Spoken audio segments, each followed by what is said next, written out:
I managed to stick it into an article I wrote for a publication called iPolitics, and it's on our website now, about Idle No More, and through the connection of if we really were starting a new relationship nation to nation, and if these talks between First Nations and the Prime Minister and government were to go in a really creative direction, shouldn't we look at what Bolivia did under its first indigenous leader with enshrining that nature has rights under our Constitution?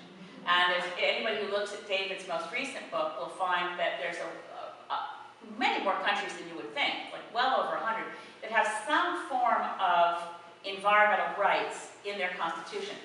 Most of them are rights appropriate to human beings to demand clean air, clean water, whatever. But there are a number of countries now, Ecuador, Bolivia, and I think somebody else, that's passed that into their constitution that nature itself has rights. And there's a very wonderful court case that occurred, I think it was in Bolivia, where a woman sued on behalf of a river. And they had to shut down the mining operations put in the river, and the mining company had to completely commit to the rehabilitation and restoration of ecological health of the river.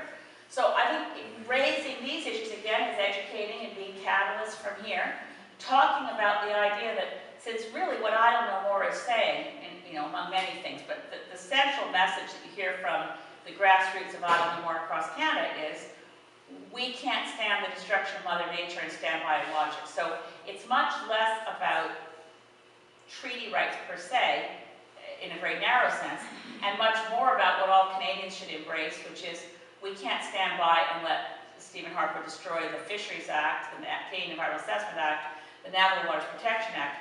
And what I expect to see in this spring session of Parliament will be an attack on the Species at Risk Act, because it's the last one of the sort of nature protection laws. We have the Canadian Environmental Protection Act, but it's all about the management of toxic chemicals. I don't particularly see him getting into that one because it doesn't interfere much or at all with expansion of mines, hydro, oil sands, and pipelines, etc. So yeah, enshrining rights to nature, something we just, to get a constitutional change is enormous.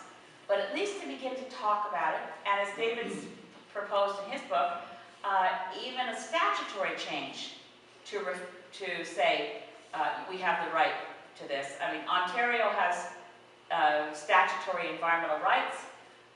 Canada could too, and I think it's worth getting the ground prepared for when we can get it in.